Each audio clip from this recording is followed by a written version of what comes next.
interatividade. É tudo. Amazônia, a maior floresta tropical da Terra. Ela é o lar de uma em cada 10 de todas as espécies do planeta.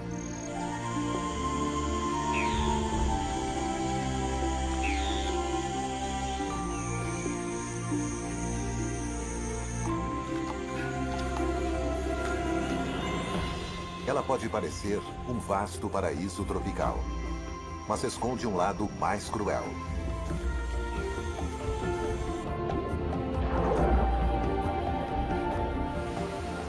Nesta paisagem, há a mesma quantidade de água quanto de floresta.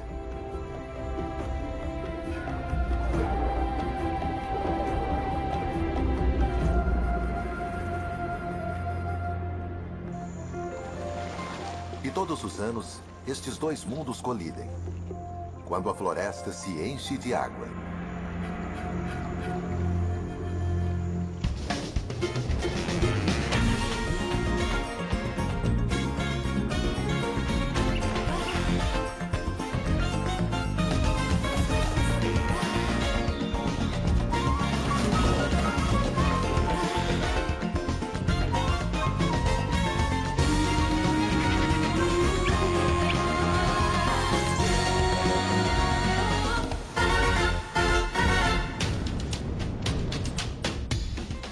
Brasil Selvagem.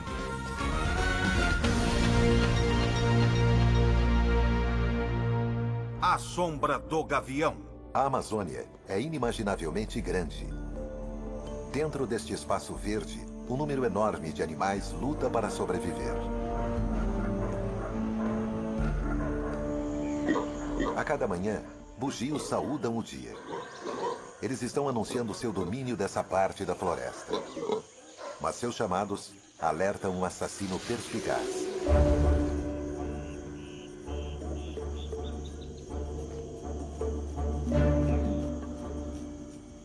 A arpia é a ave de capina mais poderosa do mundo, capaz de carregar um bugio em suas garras. Suas asas, cuja envergadura é de 2,5 metros, são amplas e curvas, o que a permite fazer manobras através dos dosséis com precisão mortal.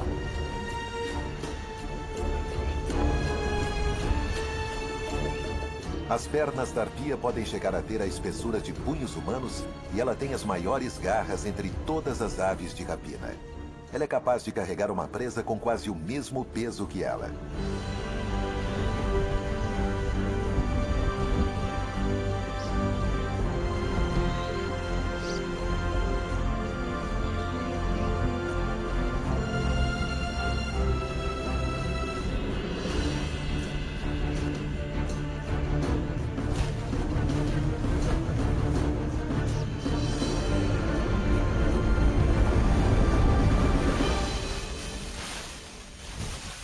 Mas dessa vez, o objetivo da arpia era somente um galho.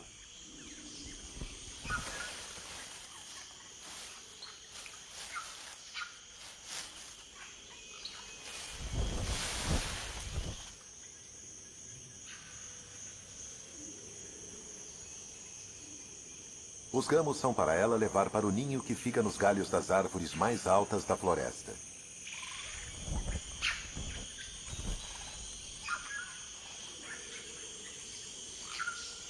Mas esses ramos verdes talvez não sejam utilizados na construção ou embelezamento do ninho.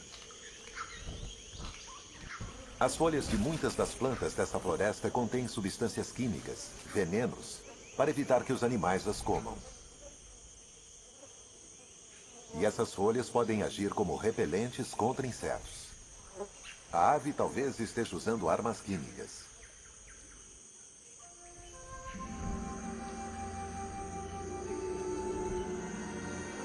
O verde uniforme da Amazônia esconde muitas diferenças. Há as florestas de terra firme nos solos mais altos e as florestas inundadas, ou várzea, ao longo de uma série de rios e lagos. Muitas das árvores estão engajadas em uma guerra secreta, onde elas usam substâncias químicas para sua proteção. Algo que os bugios gostariam de ter, principalmente contra os insetos.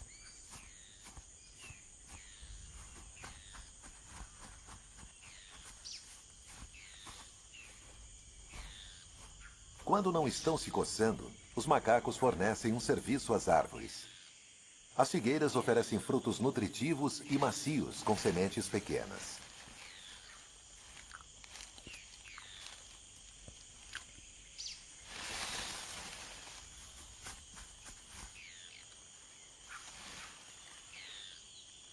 Quando se alimentam, os bugios jogam fora as sementes e assim as figueiras se multiplicam pela floresta.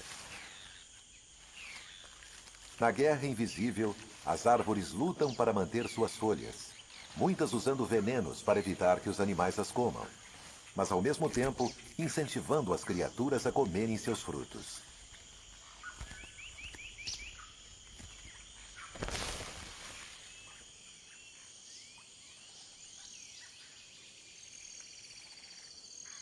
A maioria dos frutos é altamente nutritiva, e isso ajudou a mudar a vida sexual de um dos moradores daqui.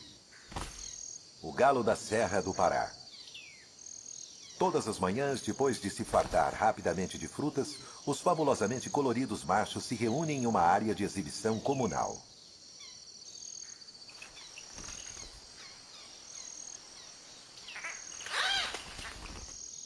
Cada macho é dono de um poleiro e de um pequeno pedaço de chão abaixo dele.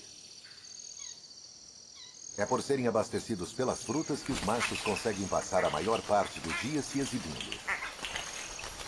Eles competem entre si, tentando afastar outros machos de seus poleiros.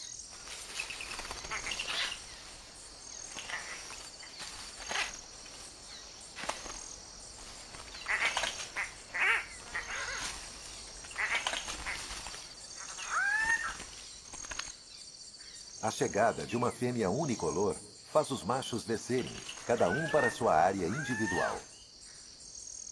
Curiosamente, eles agora pararam de emitir sons e mal se movem. Eles esperam com as penas eriçadas, na esperança de que a fêmea visite sua área exclusiva. Os machos tentam estragar o show um dos outros, adentrando a cena da exibição alheia.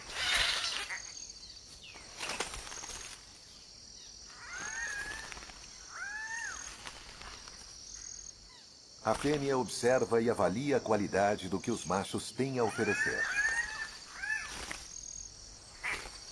Eles usam faixas iluminadas pelo sol para salientar seu esplendor.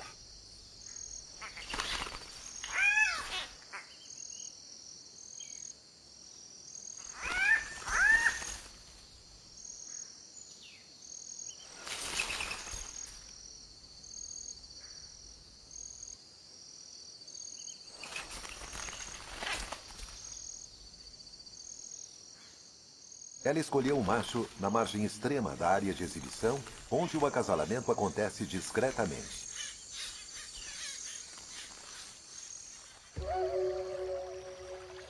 As árvores oferecem frutos comestíveis como uma recompensa aos animais que espalham suas sementes, mas muitas se defendem com um escudo químico para evitar que suas folhas sejam comidas. Existe uma guerra invisível entre as árvores e os comedores de folhas. E o comedor de folha mais importante da Amazônia é este pequeno inseto, a formiga cortadeira. Suas mandíbulas vibram milhares de vezes por segundo à medida que ela corta as folhas. As folhas cortadas não são comidas pelas operárias. Em vez disso, elas as levam de volta para o ninho.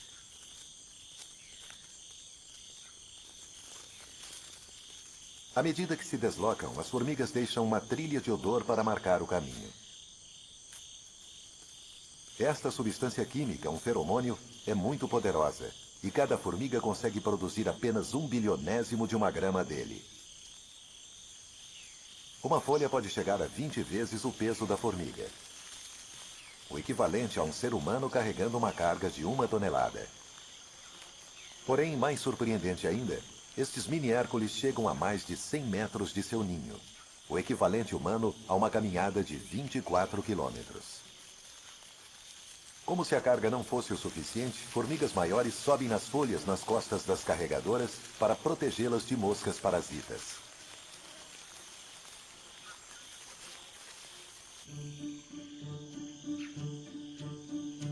O ninho subterrâneo é enorme e pode abrigar cerca de 8 milhões de indivíduos.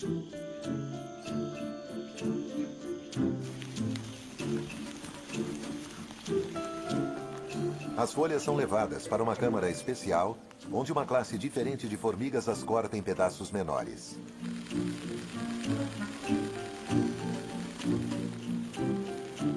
O objetivo de toda essa indústria é alimentar um fungo. As formigas são fazendeiras e as menores operárias cuidam dos jardins de fungos. Este é o alimento da colônia.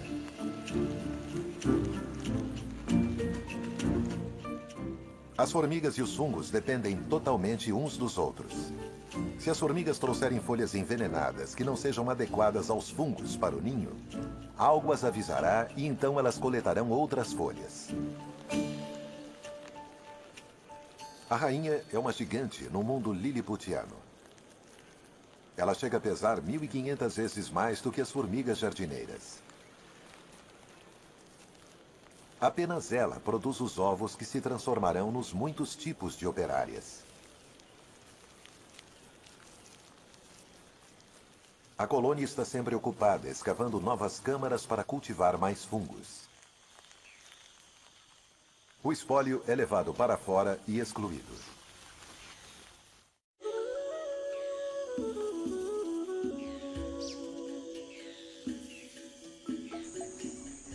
As formigas encontraram um método de lidar com as folhas tóxicas. Outros animais encontraram maneiras diferentes de superar esse desafio. A mãe preguiça tem seu próprio método de encontrar folhas comestíveis.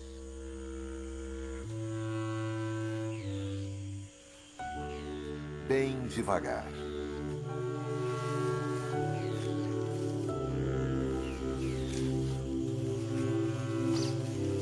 A razão da famosa letargia da preguiça é que folhas têm pouco valor nutricional.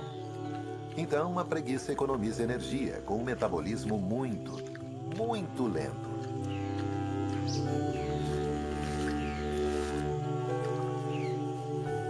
A preguiça usa seu apurado olfato para encontrar folhas com poucos agentes venenosos. E o filhote aprende com a mãe. O movimento denuncia a presa ao predador.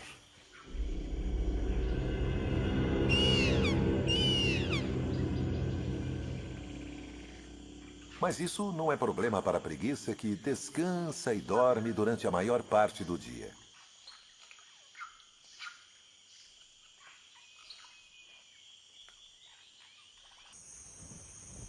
Há agitação no ninho. O filhote da águia nasceu. A mãe fará a maior parte das tarefas do ninho, abrigando o filhote do feroz sol tropical.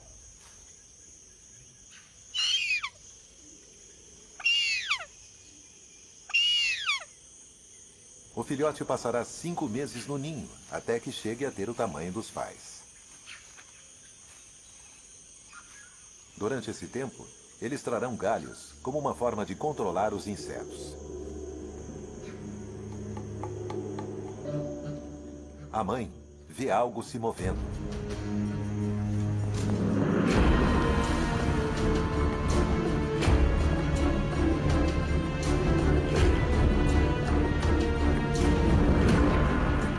Não é a preguiça, é um bugio.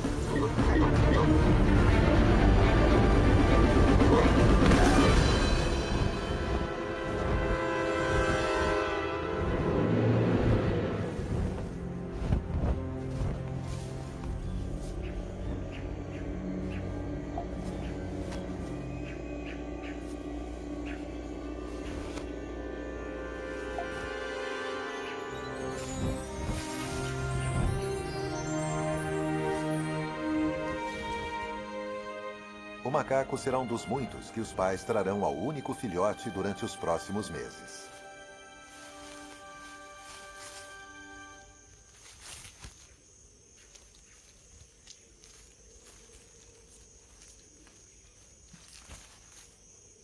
Apenas as maiores árvores na floresta conseguem suportar o enorme ninho da arpia. E uma das favoritas dessa ave é a castanheira.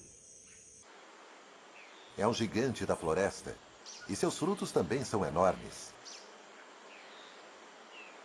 Eles chegam a pesar 2 quilos, e como a árvore chega a 50 metros de altura, os frutos têm um longo caminho na queda. Existem até registros de mortes entre humanos atingidos por aquelas castanhas. O fruto é duríssimo e por muito tempo não se soube que animais conseguissem abri-lo.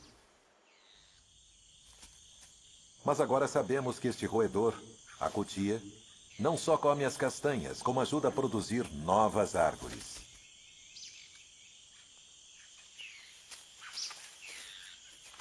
Os incisivos afiados da cutia e suas poderosas mandíbulas rasgam o invólucro. Mas é preciso muita paciência e vigor antes que o roedor chegue às castanhas.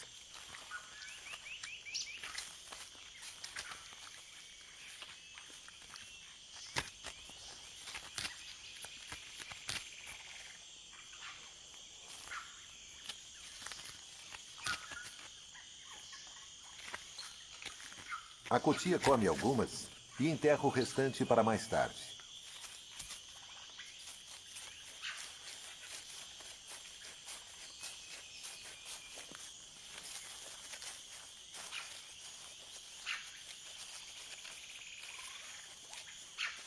Para a sorte da castanheira, o animal não lembra onde está seu tesouro enterrado.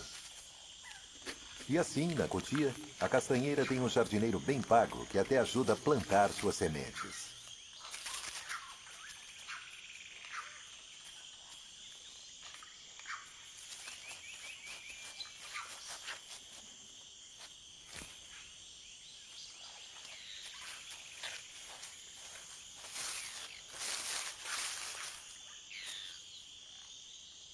As sementes ficam dormentes por mais de 1 ano antes de germinarem.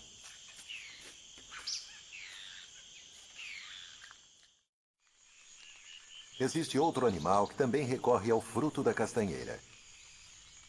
Ele é um tipo de rã venenosa. É possível que essa rã obtenha suas toxinas das formigas e cupins que ela come, que por sua vez obtém seu veneno das folhas. A rã concentra o veneno e avisa isso aos outros através de suas cores brilhantes.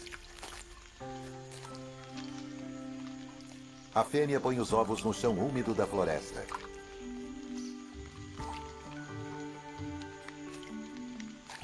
O macho toma conta e os mantém limpos.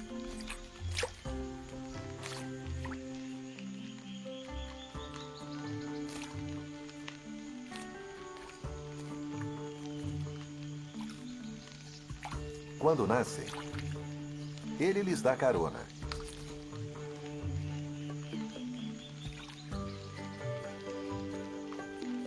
Os girinos aderem ao muco das costas do pai. O pai carrega os filhotes um a um até a casca vazia da castanha.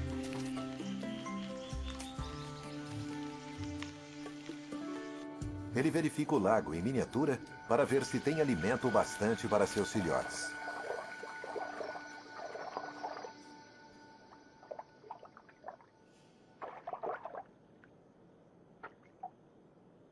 Em alguns meses, as jovens rãs venenosas sairão da segurança de seu berçário na casca da castanha.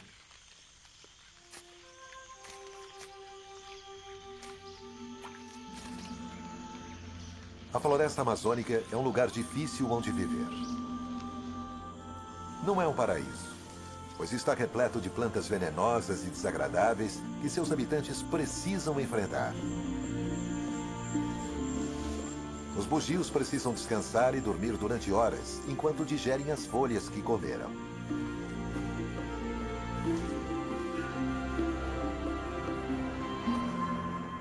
A noite traz novos desafios e uma gama diferente de animais. Criaturas que se escondem durante o dia. E há diferentes frutas para serem encontradas e consumidas.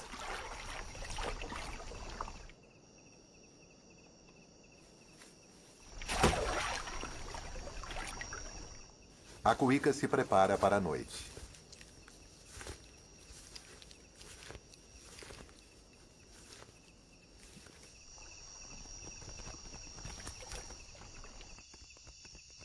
Ela é um onívoro, uma generalista, e usa seu olfato para encontrar alimento no mundo escuro. Mas ela precisa competir com morcegos frugívoros. Uma fruta deste tamanho é uma atração irresistível.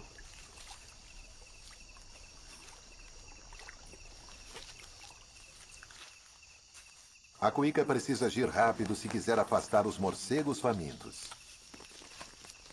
Eles estão concentrados em se alimentar, mas precisam ter cuidado com a cuíca.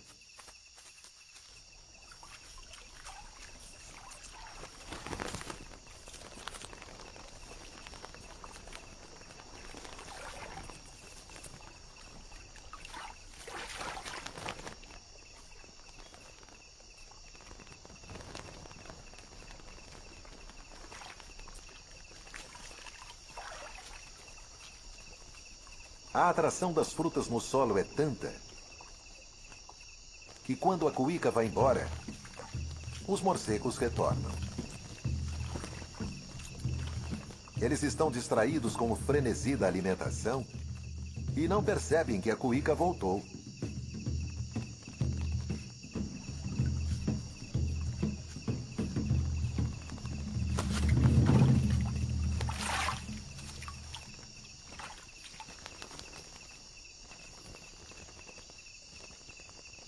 A Amazônia é um mundo onde muita coisa fica escondida, onde as árvores oferecem frutos enquanto defendem suas folhas.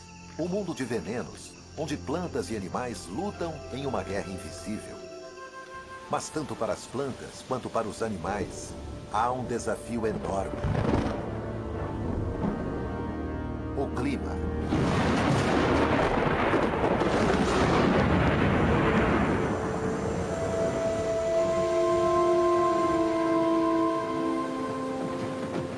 A Amazônia é uma floresta tropical.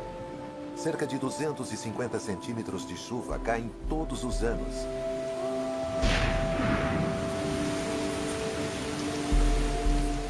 E a maior parte na estação das chuvas.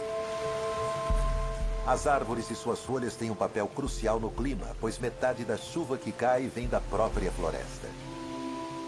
As folhas liberam vapor de água naturalmente e depois formam as nuvens e retorna como chuva. As chuvas são perigosas para o filhote da arpia. Se ele ficar ensopado, poderá se resfriar e morrer. Essas são épocas perigosas para a mais poderosa ave de rapina da Terra.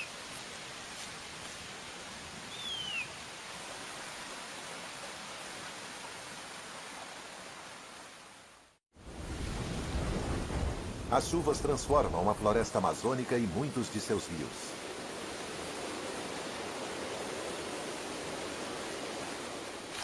A água aumenta o volume dos rios que agora começam a penetrar na floresta.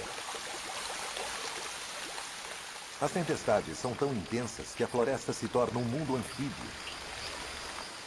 Na metade do caminho entre o ar e a água. As formigas cortadeiras estão com problemas. Suas trilhas de feromônios estão desaparecendo. E as coisas estão prestes a piorar.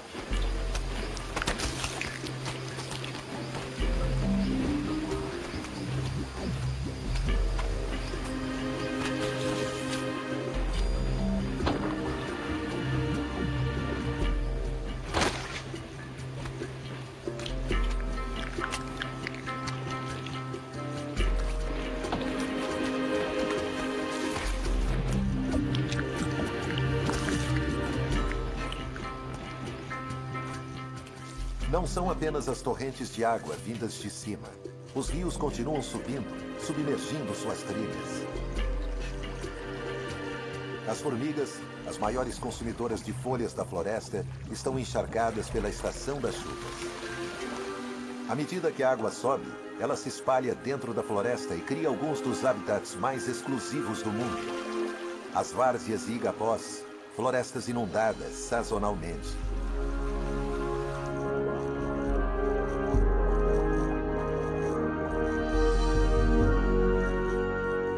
Quase 250 mil quilômetros quadrados de floresta estão sob as águas.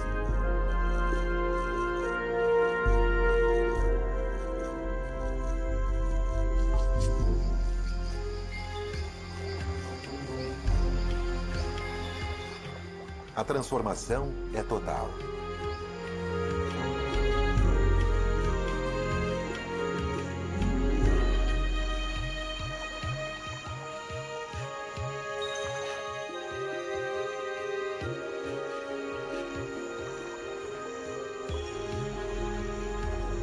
Onde antes as aves faziam seu poleiro e as cutias se alimentavam, agora há novas oportunidades. Em seu auge, as enchentes podem alcançar mais de 20 quilômetros floresta dentro.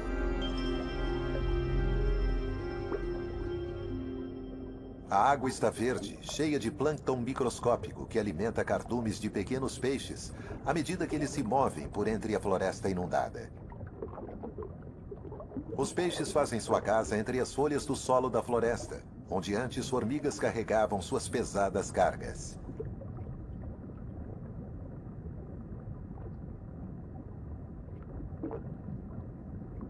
Este macho da espécie Rivulus é atraído por uma fêmea. Ela é maior e envia fortes sinais sedutores.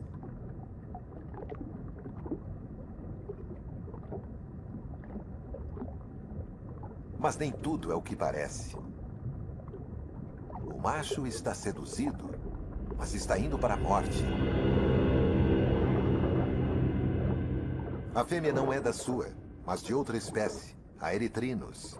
Uma fêmea fatal dos peixes que imita uma fêmea comum, atraindo assim o macho para a morte.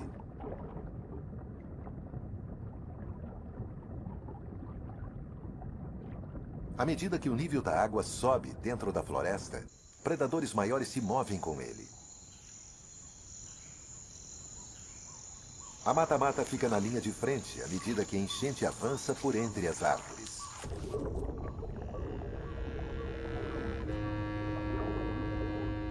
Ela tem seu próprio método de pesca. Uma de suas técnicas é se misturar ao pano de fundo. Ela fica parecendo um tronco coberto com vegetação. Seu disfarce é tão completo que os peixes vêm mordiscar seu casco. A única limitação desse predador é que ele precisa respirar.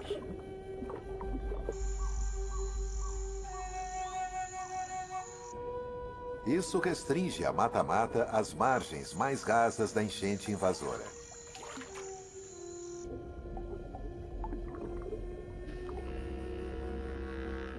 A tartaruga se posiciona de novo e espera.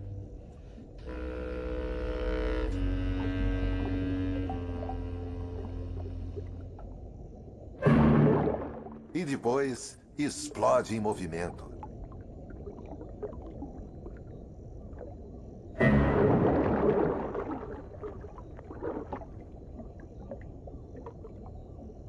Para a maioria dos peixes, o fim é tão inesperado quanto repentino.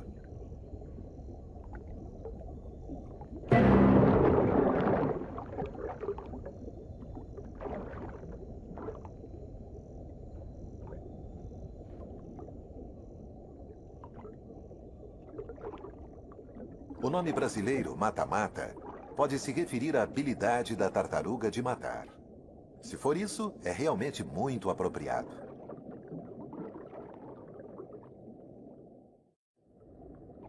À medida que a água enche a floresta, ela causa problemas para alguns de seus habitantes mais lentos.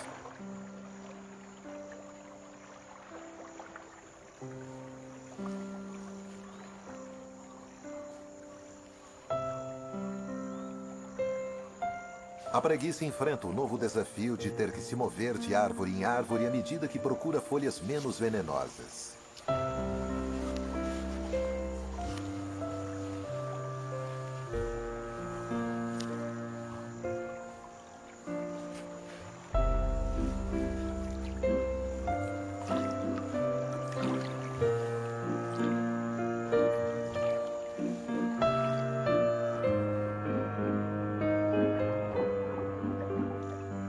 Ela é uma nadadora surpreendentemente habilidosa, o que é muito bom.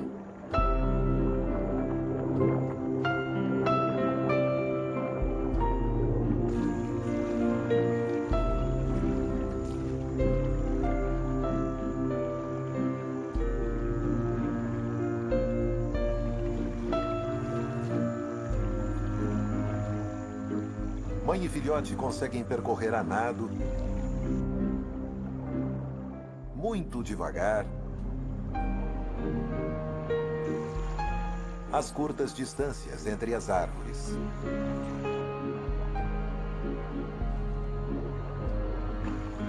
Desde que seu pelo não fique muito encharcado.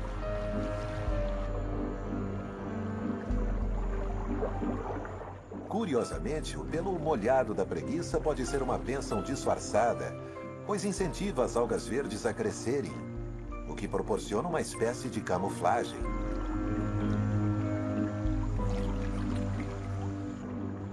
À medida que a água continua subindo e alcançando os galhos das árvores, um macho da espécie Caracide se aproxima e estabelece território. E logo atrai uma fêmea.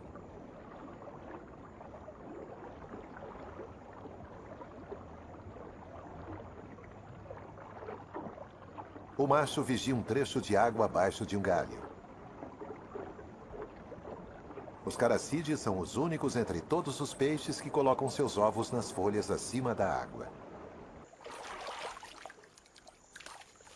O ato de acasalamento exige coordenação extraordinária e o tempo perfeito.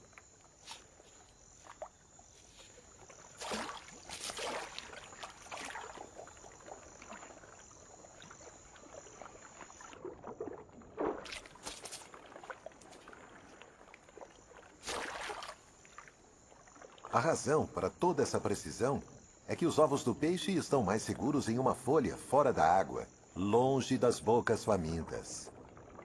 Depois que todos os ovos são posicionados, o macho não só os protege, ele também os mantém úmidos.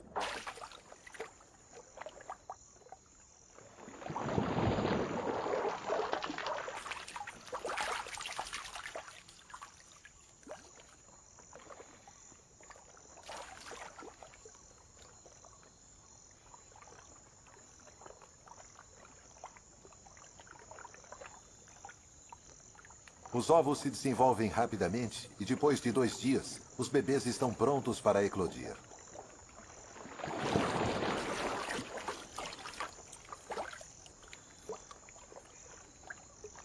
Eles caem com segurança nas águas da floresta inundada. A água atingiu sua altura máxima, até 12 metros a mais do que na estação da seca. Mesmo assim, algumas árvores dão frutos nessa época, quando estão cercadas por hectares de água.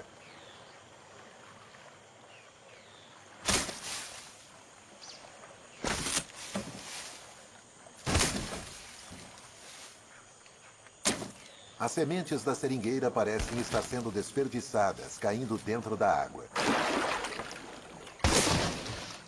Mas nada poderia estar mais longe da verdade.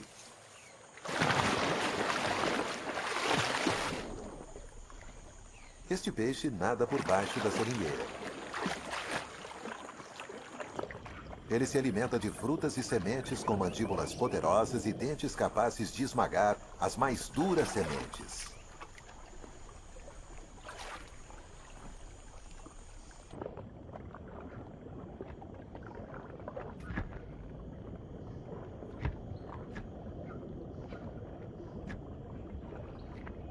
O estranho relacionamento entre peixe e árvore é mutuamente benéfico.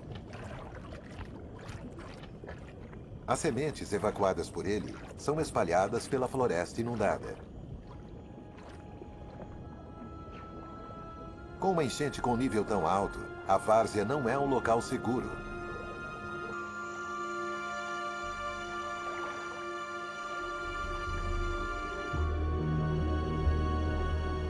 Pois o pirarucu, o maior peixe da Amazônia, espreita nessas águas. Este monstro pode chegar a 3 metros de comprimento. O pirarucu é um gigante estranho. pois ele vem à superfície a cada 10, 15 minutos durante sua caçada.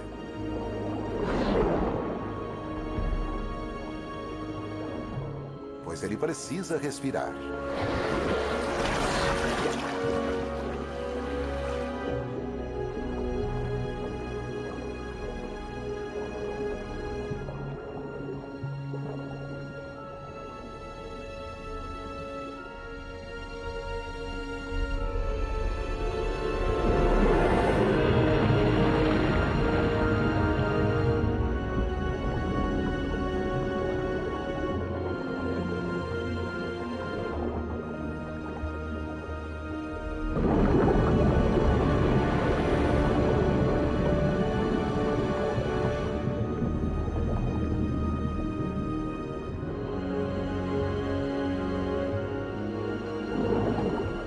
O pirarucu é membro de uma família primitiva de peixes que persegue e aterroriza outros peixes desde a era dos dinossauros.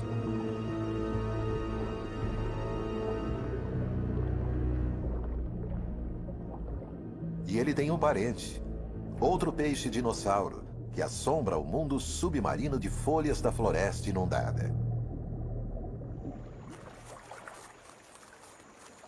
Ele tem um alvo bem diferente. As pequenas criaturas que ficam presas nos troncos e ramos das árvores sob as águas.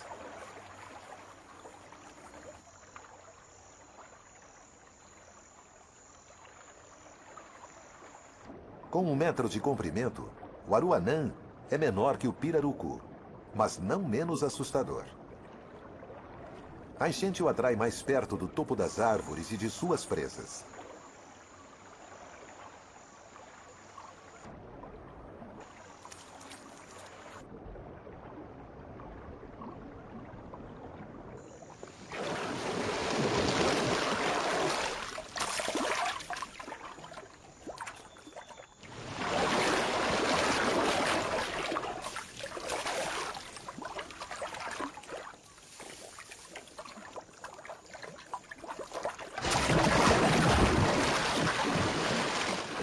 As enchentes são uma época de abundância para os aruanãs.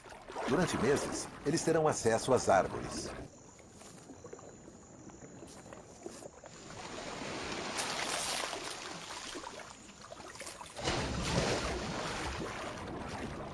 Mas o que é bom, dura pouco. As águas começam a retroceder.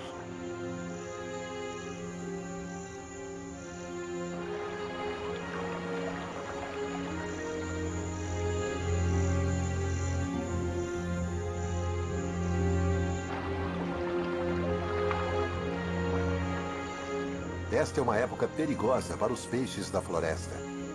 É fácil ficar preso nessas poças, no solo da floresta. Mas nem todos os peixes estão indefesos.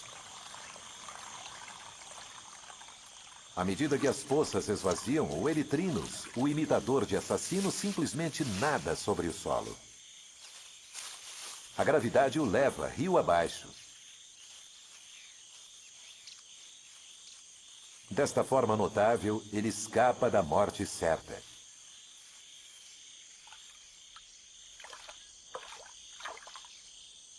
O Rivulus também tem uma estratégia de escape. Ele usa os poderosos músculos da cauda para se lançar no ar. Desta maneira vigorosa, ele gira sobre o solo da floresta.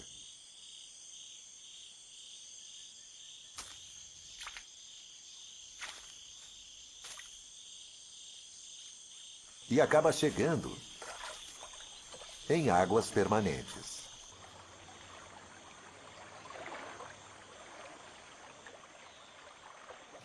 Os habitantes temporários das florestas inundadas são forçados a voltarem para os riachos, rios e lagos.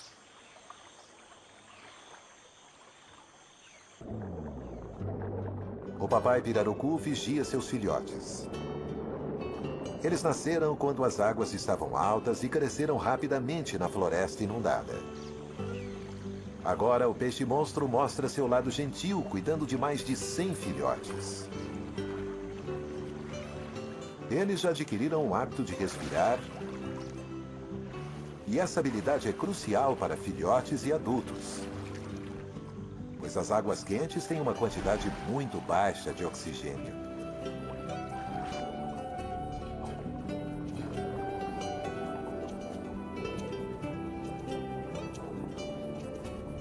Os filhotes ficarão com o pai durante 3 meses.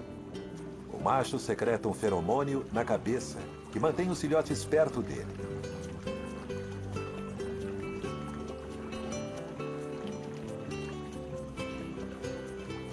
Eles crescerão e chegarão a 1 metro de comprimento quando tiverem 1 ano de idade. Poucos desses filhotes chegarão à fase adulta, mas os que chegarem se tornarão os maiores peixes de água doce da América do Sul e os terrores da floresta inundada.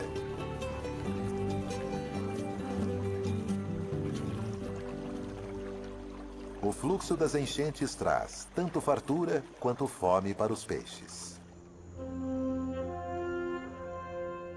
E as estações da seca e das chuvas afetam todas as criaturas da Amazônia. É na estação da seca, na floresta de terra firme, que outro gigante da Amazônia atinge seu momento-chave em seus deveres de pai.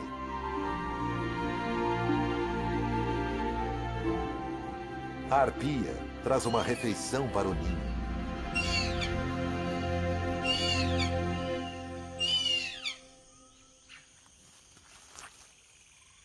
O filhote está com 5 meses e já é quase adulto.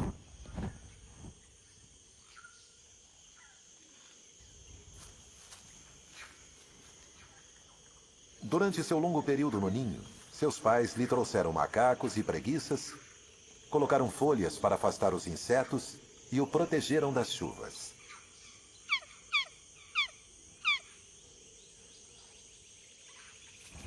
Agora está na hora dele ir para o ar.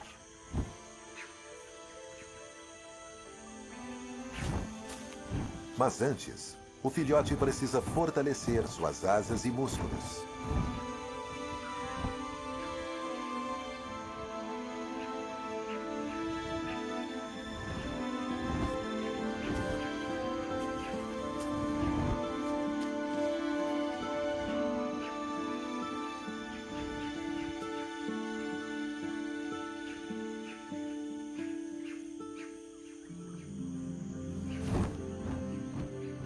O reino dessas arpias é um dos mais complexos do mundo.